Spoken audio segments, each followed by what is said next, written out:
Halo semuanya, perkenalkan nama aku Cynthia. Aku seorang UI designer dari background psikologi. Dan pada video kali ini aku akan ngebahas gimana caranya untuk menjadi UI UX designer tanpa kuliah IT ataupun desain sebelumnya. Gimana caranya aku switching karir ke dunia UI UX. Lalu apa aja yang harus dilakuin sebelum kita mulai. Dan juga tips-tips untuk mulai belajar dan mempercepat pembelajaran kalian. Supaya kalian juga bisa jadi UI UX tanpa harus kuliah IT ataupun desain. Kalau kalian suka video yang kayak gini, jangan lupa subscribe, karena aku akan upload video setiap hari Jumat. Oke, mari kita mulai video. Kita mulai videonya dengan ceritaku dari mahasiswa psikologi jadi UI UX designer di big company saat ini. Nah, ceritanya seperti aku bilang, karena aku akan bagi 3 part, yaitu yang pertama tentang ceritaku, terus hal untuk yang harus ditanyakan sebelum kita mulai, dan juga tips-tips untuk belajar UI UX. Semuanya akan aku taruh timestamp di bawah, supaya teman-teman gampang kalau mau nge-skip ke bagian yang penting. Nah, ceritaku dimulai tahun 2020. Ini sama kayak kebanyakan orang mungkin mengalami titik balik ketika pandemi. Aku juga sama, waktu pandemi ngerasain titik balik di mana ketika aku nggak bisa kemana-mana, justru kita semua satu dunia nggak bisa kemana-mana di tahun 2020 itu, justru aku malah mempelajari hal lain gitu. Tapi sebelumnya aku juga sama, di semester 6 waktu itu, di 2020, aku juga ngerasain yang namanya kesulitan ngapa-ngapain, terus juga nggak mood, tidurnya juga waktu itu nggak teratur gitu. Jadi sama kayak kebanyakan orang yang merasakan situasi pandemi dan harus kuliah online, aku juga ngerasain teman-teman, karena aku juga angkatan yang lulus dari waktu corona gitu. Nah, Maret 2020 aku juga ngerasain down waktu itu, tapi ada satu video yang menginspirasi, yaitu videonya Stanford University mengenai cara membangun startup gitu. Nah, cara membangun startup kalau menurut Peter Thiel, foundernya PayPal, itu ada 3 orang atau 3 roles yang penting. Yang pertama yaitu hacker atau bagian teknologinya. Jadi yang ngoding, yang bikin aplikasinya, yang bikin websitenya, itu hacker disebutnya. Yang kedua ada hustler, bagian bisnis dan juga marketingnya. Yang mana untuk menciptakan produk yang profitable dan juga gimana cara pasarinnya, itu bagiannya hustler. Dan yang ketiga itu ada namanya hipster gitu. Yaitu bagiannya product design, UI UX, user experience, mendesain experience user supaya lebih baik, juga mendesain tampilannya, mempercantik tampilan yang udah ada. Nah, itu tugasnya hipster. Dari situlah aku terinspirasi bahwa ternyata selain di coding dan juga selain bisnis, kita perlu yang namanya desain produk. Dari situlah aku kenal terms UI UX, teman-teman, di pertama kali ketika dengar video Stanford ini gitu. Aku lupa bulannya, tapi pastinya setelah Maret. Tapi terus habis itu sama kayak mahasiswa tingkat akhir lainnya, aku juga ngalamin quarter life crisis. Jadi kayak video itu emang membantu, tapi nggak berefek panjang gitu teman-teman. Maksudnya ya setelahnya tetap ada krisisnya lagi, tetap mempertanyakan arahnya mau kemana gitu, apa yang harus dilakuin gitu. Sama kayak mungkin kebanyakan mahasiswa tingkat akhir lainnya, walaupun udah tahu terms UI UX, sudah tertarik, tapi aku juga waktu itu masih di tahap ini tuh belum yakin arahnya kemana. Tapi akhirnya aku mencoba untuk belajar UI UX, web development, dan juga digital marketing. Jadi aku cobain nggak cuma 1, tapi 3-tiganya sekaligus, tapi di waktu yang berbeda. Jadi awalnya nyobain web development dulu, gimana basicnya HTML sama CSS waktu itu, kayak apa sih yang harus dilakuin untuk bikin website gitu. Baru dari situ aku coba UI UX, waktu itu yang paling lama, sekitar 6 bulan mungkin, ngutak-ngatik Figma hampir tiap hari, terus juga bikin tampilan aplikasi. Waktu itu coba-coba upload ke Dribbble, ke Behance, itu pertama kali di 2020, kayaknya mungkin aku lupa, mungkin di Agustus atau September 2020, itu kayaknya waktu aku lagi semangat-semangatnya belajar Figma. Terus juga aku sempat ke digital marketing, belajar soal Google Ads, marketplace ads, juga, terus SEO, coba cari tahu sosial media. Itu makanya kayak sekarang bikin konten, itu aku sempat nyari tahu digital marketing itu kayak gimana. Cuman nggak benar-benar seriusin banget sih teman-teman. Tapi ya aku juga sempat belajar di sini. Dan akhirnya karena udah nyobain tiga-tiganya, akhirnya aku memutuskan yang paling nyaman adalah di UI UX gitu. Akhirnya di Februari 2021, aku mutusin aku mau serius jadi UI designer. Di tahun ini, waktu itu goals aku 2021 adalah pokoknya punya pekerjaan UI UX sebelum akhir tahun. Jadi pokoknya goalsnya adalah sebelum Desember, aku harus dapetin kerjaan sebagai UI designer. Jadi itu goalsnya. Yang mana sebenarnya waktu itu aku semester 8 atau 7, 8. Jadi kayak udah lulus sidang, tapi emang belum benar-benar lulus sih teman-teman. Jadi waktu aku udah memutuskan untuk pokoknya sebelum Desember punya pekerjaan gitu. Akhirnya aku nyicil ikut bootcamp. Nanti aku akan ngasih tahu bootcampnya di section berikutnya di bagian tips. Jadi aku ikut bootcamp waktu itu harganya cukup mahal. Waktu itu harganya sekitar 4 juta. Sekarang kayaknya udah lebih mahal lagi karena aku ikut batch 1. Tapi menurut aku worth it kalau dari pandangan aku. Karena dari situ walaupun aku nyicil bayarnya kalau waktu itu cukup mahal ya buat aku 4 juta. Tapi aku benar-benar dapat pembelajaran banyak banget dari bootcamp gitu. Nah di April 2021 akhirnya dari tadi aku pengen dapetinnya sebelum Desember, untungnya bersyukur banget di April 2021 akhirnya aku dapat kerjaan pertama sebagai UI UX designer. Nah ini tuh pekerjaan pertama aku di salah satu startup. Waktu itu aku langsung jadi designer. Ini hasil dari interview ke usernya, interview ke HRD-nya, akhirnya aku keterima. Itu aku seneng banget sih kerjaan pertama. Dan ya nikmatin waktunya di startup sampai akhirnya di November 2021 itu aku di PHK karena finansial perusahaannya. Tapi untungnya di sini aku nggak down teman-teman. Nah ini juga pelajaran penting dari yang aku bisa dapetin dan juga buat sharing ini ke teman-teman. Makanya aku bikin video YouTube-nya. Aku udah menyiapkan portfolio sebelum kejadian ini. Jadi karena udah ada sinyal-sinyalnya nih, jadi waktu itu udah ngejar portfolio dan akhirnya udah mulai ngelamar-ngelamar baik itu di LinkedIn, di Jobstreet dan juga di platform job portal lainnya.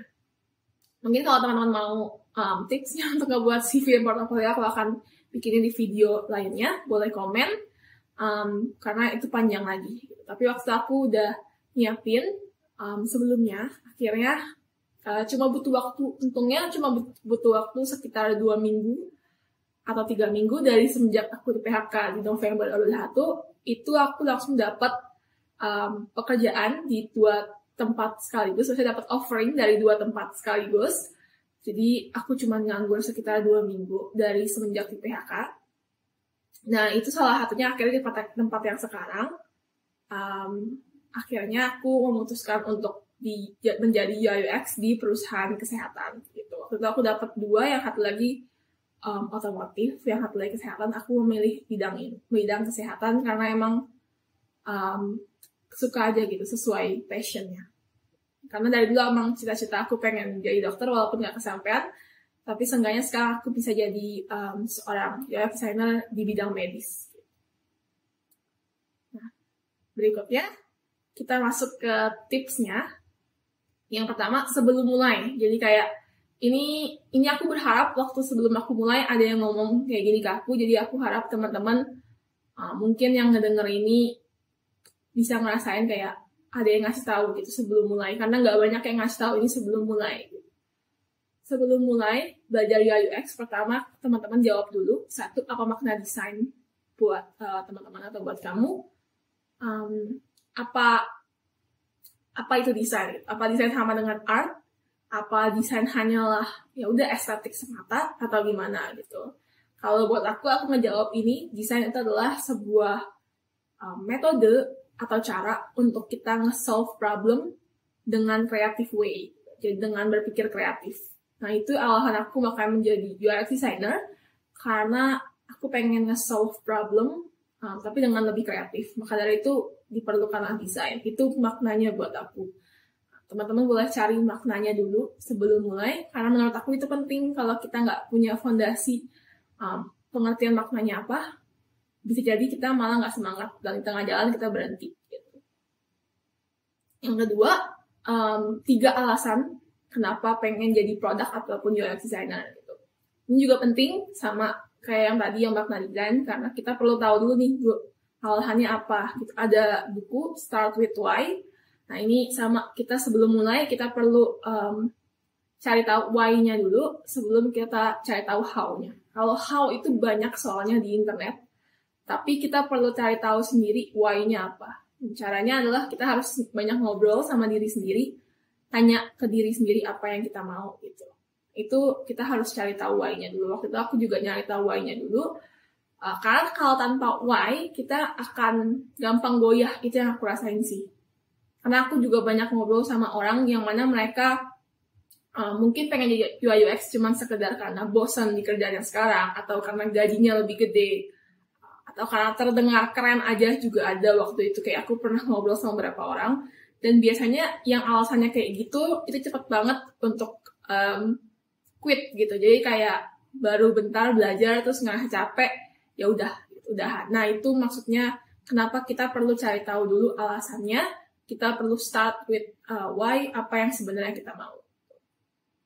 Kalau aku sendiri, salah satu alasannya adalah karena aku pengen ngebantu lebih banyak orang dengan satu produk. Gitu. Kalau misalnya, karena dulu waktu jadi di psikologi juga aku pengen jadi psikolog karena pengen membantu orang lain. Tapi kalau mungkin dulu mikirnya, kalau aku jadi psikolog atau dokter, kita cuma bisa nolong satu pasien atau satu orang satu waktu. Gitu. Tapi dengan jadi UI designer, kita bisa ngebantu ratusan ribuan atau bahkan ratusan ribu user, unlimited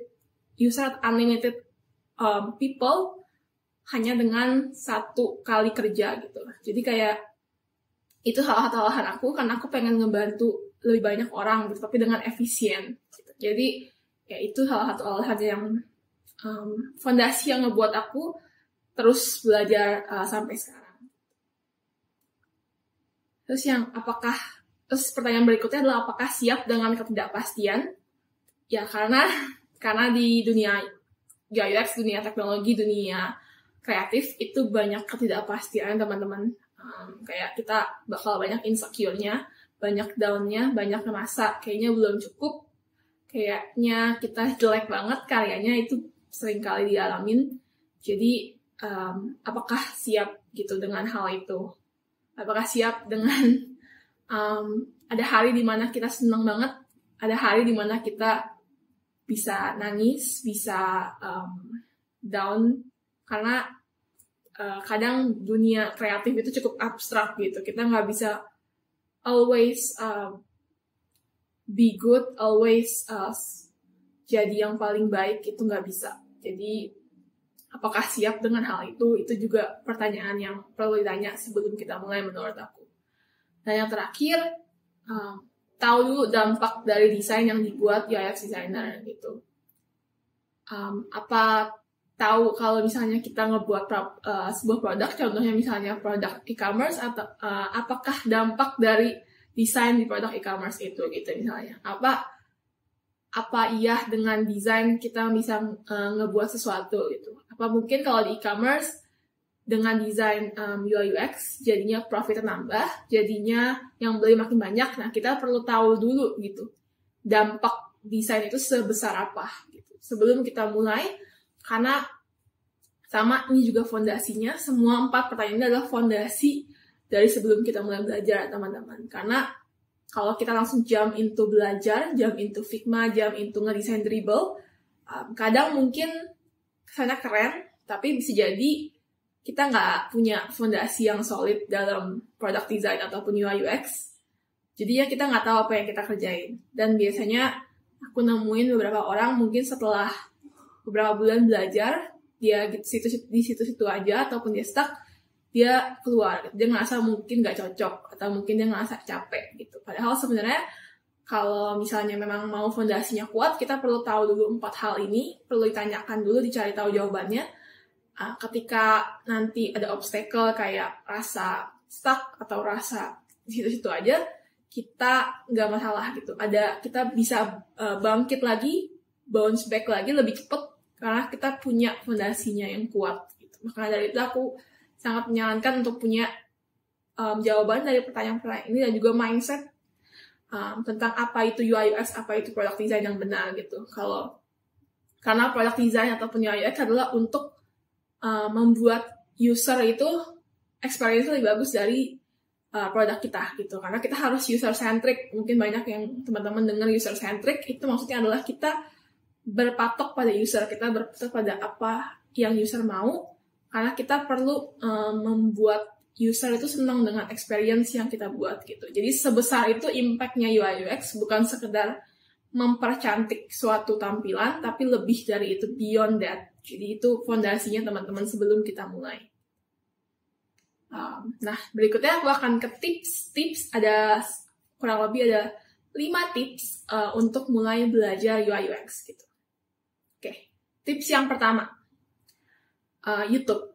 Video YouTube. Jadi kalau buat teman-teman yang baru mulai belajar, terus ngerasa mungkin harus dari mana ya, atau mungkin kayak belum mau nih ngeluarin uang lebih untuk belajar, karena kan belum pasti juga tadi kan, mungkin baru nyoba. Kayak tadi mungkin fondasinya masih ada banyak pertanyaan yang belum dijawab, jadi masih mau coba-coba. Banyak juga yang aku nemuin yang kayak gitu. Jadi pertama adalah kita bisa pakai video YouTube. Ini ada 2 yang aku saranin, aku akan buka. Pertama, video YouTube-nya Mas Kukuh Aldi. Ini aku sangat menyarankan karena dulu waktu aku belajar, itu juga aku dari videonya Mas Kukuh Aldi gitu. Ini aku benar-benar murni ya teman-teman, nyaranin apa yang aku pelajarin, bukan sekedar di-endorse ataupun kayak diminta gitu. Oh ya, ini nggak ada promosi ataupun afiliasi dengan yang manapun yang aku sebut nantinya. Ini benar-benar murni rekomendasi aku, apa aja yang aku lakuin ketika pertama kali belajar gitu. Salah satunya adalah nonton videonya Mas Kukuh Haldianto waktu itu. Jadi sebelum mulai ke semuanya, aku pertama kali lewat YouTube dulu. Itu juga alasannya kenapa aku bikin video YouTube sekarang, karena aku mau give back apa yang udah aku pelajarin dulu ke sekarang. Buat teman-teman yang baru belajar. Itu aja sih tujuannya. Yang kedua, itu adalah yang aku masukin juga Chan Buns. Ini juga salah satu channel yang aku nonton waktu aku masih baru belajar. Menurut aku, videonya bagus banget. Ngejelasin tentang apa itu UI UX, apa itu product design, bagaimana flow-nya. Aku nonton video-video ini dulunya sebelum aku mulai belajar. Jadi 2 channel itu aku sangat rekomendasi. Masih banyak juga channel-channel video UX lainnya. Tapi ini 2 yang aku tonton waktu awal-awal. Jadi mungkin cocok banget buat pemula nonton di 2 channel ini. Oke, next berikutnya. Kalau teman-teman udah cocok dengan video YouTube, udah merasa oke, next step-nya apa? Udah bisa dari YouTube gitu. Udah bisa lah basic Figma dari YouTube. Udah bisa bikin flow kecil-kecilan dari YouTube. Berikutnya kita bisa ke video course gitu. Mungkin teman-teman bisa coba dari beli video course. Aku juga dulu beli video course dulu teman-teman. Nah, yang pertama yang aku saranin, kalau untuk bahasa Inggris itu bisa ke Skillshare. Ini ada banyak banget video UI UX, dan yang teman-teman harus lakuin cuman kalau mau yang premium, cukup subscribe sekali, bayar 1 kali, tapi bisa nonton semua videonya kalau Skillshare. Ini aku juga subscribe sampai saat ini. Jadi kita bisa belajar macam-macam, mulai dari bikin landing page, mulai dari bikin auto layout, kita mulai dari bikin Figma dari awal juga ada. Aku juga waktu belajar Figma dari awal dari sini, karena videonya lengkap dan terstruktur. Jadi bedanya sama kalau video YouTube itu biasanya sukanya ngacak gitu teman-teman. Tapi kalau misalnya ini, contohnya yang user interface design ini, itu tuh dia urut gitu teman-teman, ada strukturnya. Jadi buat yang suka sesuatu yang terstruktur, ini boleh banget sih jadi pilihan Skillshare, karena benar-benar lengkap dan terstruktur gitu. Tapi ini semua bahasa Inggris teman-teman, jadi semua di Skillshare bahasa Inggris. Kalau teman-teman pengen yang versi Indonesianya, aku menyarankan ke Build with Angga. Ini rekomendasi kedua. Jadi selain tadi selain Skillshare, kita juga bisa ke sini kalau versi Indonesianya. Kalau tadi kan Skillshare versi bahasa Inggrisnya. Kalau teman-teman lebih suka versi bahasa Indonesianya bisa ke Go Tetangga. Ini salah satunya, ini video course aku yang aku keluarin. Kayak aku bilang tadi, ini nggak ada afiliasi manapun, tapi kecuali produk aku sendiri. Kalau teman-teman tertarik, akan aku taruh linknya di description box buat nonton, buat kalau misalnya mau beli video course yang aku keluarin. Ini salah satu yang aku keluarin, tapi masih banyak juga teman-teman video course lainnya yang teman-teman bisa explore. UI UX, ada juga yang RP0, jadi teman-teman bisa coba gratis tanpa harus bayar terlebih dahulu. Oke, kita ke tips berikutnya. Next, bootcamp. Nah, yang kayak aku sebut dari awal, kalau aku ikut bootcamp di 2021 untuk nge-boosting jadi UX designer, dan cepet banget akhirnya dapat pekerjaan di April 2021.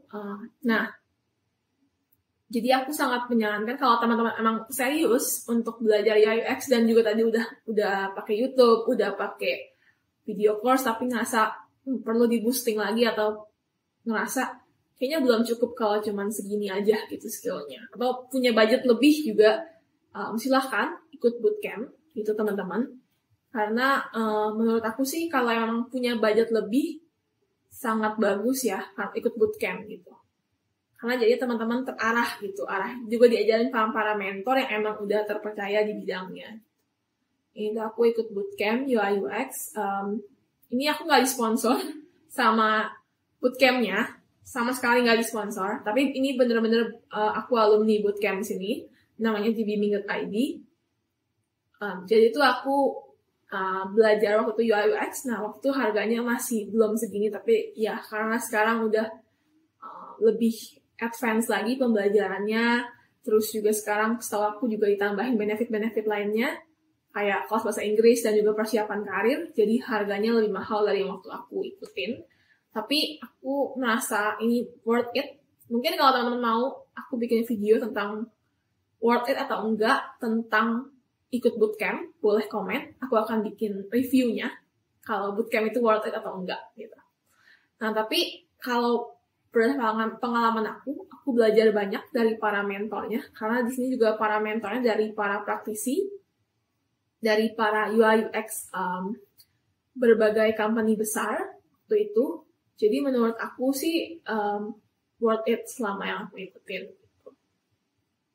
Jadi kalau teman-teman punya budget lebih dan juga emang pengen atau niat udah kayak goals-nya dapetin kerja sebagai UI UX designer, aku sangat menyarankan ikut bootcamp. Tapi sebelumnya, jangan berpatok pada bootcamp aja gitu. Jangan merasa, ikut bootcamp pasti dapat kerjaan atau pasti bisa, nggak gitu. Kita harus tetap belajar di luar bootcamp, karena kayak ilmunya nggak bisa kalau kita cuma ikut bootcamp aja. Kita harus tetap belajar di luar itu. Nah, berikutnya, ini juga yang free berikutnya, yaitu mentorship. Untuk mentorship, aku sangat menyarankan website ini, yaitu adplist.org. Ini adalah website di mana kalau kita mau mentoring itu bisa, teman-teman. Gitu. Jadi kita bisa ketemu mentor dari berbagai dunia, maksud dari berbagai negara. Kita juga bisa booking dari Indonesia. Sini aku tunjukin untuk yang Indonesia. Oh ya, seperti yang bilang tadi, ini nggak disponsor. Aku ulang-ulang karena ini benar-benar murni semua yang aku pakai. Aku takutnya mungkin merasa, ini sponsorship atau afiliasi makanya bagus-bagusin. Enggak, aku benar-benar spill produk-produk yang memang aku pakai gitu.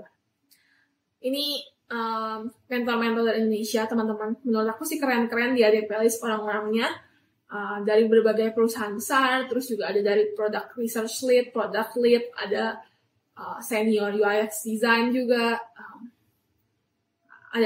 bahkan ada chief of staff, jadi ada yang levelnya udah C-level juga ada di sini gitu. Jadi teman-teman kalau mau mentoring, misalnya review porto, nanya seputar tips untuk interview pekerjaan, terus juga gimana cara jawab kalau misalnya ada design challenge di perusahaan, itu bisa banget sih ke sini, ke ADPList. Menurut aku penting untuk kita punya mentor, Kenapa? Kalau kita jadinya dengan adanya mentor ini tuh kita lebih tahu gitu arahnya kemana. Bakal dibenerin apa yang bener, apa yang salah. Kita feedback supaya kita berikutnya lebih baik lagi. Gitu. Jadi aku sangat menyarankan untuk teman-teman di mentorship gitu, di mentoring bisa pakai ada playlist atau bisa lewat LinkedIn langsung ke mentornya, dicari di LinkedIn juga silahkan. Tapi menurut aku lebih gampang dengan ada platform ini. Gitu. Dan jangan takut teman-teman kalau mentoring terus ngerasa kayak, oh tapi belum apa-apa nih, masa langsung nge-booking session sama misalnya product lead gitu. Nggak masalah teman-teman. Justru buat teman-teman baru belajar yang mungkin masih kayak belum ada gambaran sama sekali, itu cocok banget buat tanya sama mentor. Karena dengan tanya sama mentor, kita bakal tahu arah apa yang harus kita lakuin. Gitu. Berikutnya, tadi aku udah 4 tips aku untuk belajar UI UX. Yang kelima, yang paling penting, jadi kalau teman-teman bisa ingat satu dari semua tips yang aku saran tadi, ini yang paling penting, yaitu latihan. Latihan gitu. Percuma kita tahu semuanya kalau kita nggak pernah ngelatih apa yang udah kita pelajarin gitu. Karena apa yang udah kita pelajarin cuman jadi knowledge, itu nggak akan jadi skill kalau kita nggak practice, kalau kita nggak latihan. Jadi aku menyarankan teman-teman untuk latihan. Dulu aku latihan Figma hampir setiap hari di masa-masa awal-awal aku belajar, dan nuangin waktu sekitar sehari itu bisa 6 sampai 10 jam. Tadi yang karena aku bilang karena lagi zamannya pandemi, jadi ya waktu itu nggak ada kerjaan lain, jadi yang aku lakuin cuma latihan Figma. Tapi zaman sekarang mungkin kalau nggak bisa, nggak masalah, bisa sehari cuma setengah jam atau sehari 1 jam aja, tapi yang penting konsisten latihan. Karena dengan kita sering-sering latihan, sering-sering ngedesain pakai Figma, kita akan ngerasain skill yang meningkat gitu. Dan itu akan sangat bagus buat perkembangan pembelajaran kita. Aku saranin 2. Pertama, dribble ya. Teman-teman pasti, aku rasa hampir semuanya tahu ya dribble. Ini sosial medianya para desainer gitu. Kita bisa ngeliat desainer orang lain. Nah, yang aku lakuin adalah aku ngopi desain dari dribble ini. Tapi bukan buat di-post, tapi cuma buat dipelajarin. Nah, contohnya kayak gini, Finance Tracker. Jadi dulu tuh yang aku lakukan adalah aku screenshot, biasanya aku screenshot gini, aku screenshot. Terus aku taruh di Figma. Terus aku copy persis semua yang di sini gitu.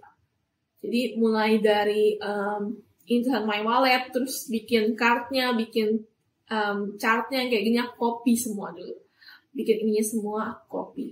Tujuannya adalah kenapa? Untuk kita ngelatih ngebuat UI yang bagus seperti apa. Dengan cara ngopi yang udah ada gitu. Kita harus tahu dulu gimana cara ngebuat ini gitu. Gimana caranya kita bisa ngebuat 2 button kayak gini, tapi yang dalam bentuk list gimana caranya, atau button yang bulat-bulat dengan icon gimana caranya, itu kita perlu tahu dengan cara latihan. Nah, cara latihannya adalah ngopi punya orang. Tapi bukan buat dipublish, bukan buat diakuin ini punya kita, bukan. Tapi cuma sekedar untuk latihan. Dan itu nggak masalah teman-teman, karena emang kita cuma latihan aja. Yang kedua, aku juga nyaranin website ini. Aku sempat juga sih beberapa hari waktu itu ngikutin Daily UI. Ini cukup bagus juga buat yang baru mulai. Jadi dia akan ngasih brief singkat selama 100 hari. Gitu. Jadi contohnya misalnya desain landing page, desain pembayaran untuk dalam bentuk aplikasi kayak gitu, desain subscribe button gitu. Nah itu akan ada kayak gitu-gitu briefnya setiap hari masuk ke email day 1 sampai day 100. Nah kalau teman-teman mau coba juga bisa, ini juga bagus buat latihan. Dan aku pernah dengar ada desainer di luar negeri yang dapat kerjaan akhirnya di Apple sebagai UX-nya Apple karena dia cuman ikutin si 100 day challenge ini. Jadi dia ngedesain UI tapi benar-benar konsisten setiap hari dengan desain challenge yang 100 day ini sampai akhirnya dia keterima di Apple gitu karena Apple ngeliat portonya dia gitu. Itu kisah sukses cuman berkat ngedesain dengan challenge ini, gitu teman-teman. Jadi boleh banget buat dicoba.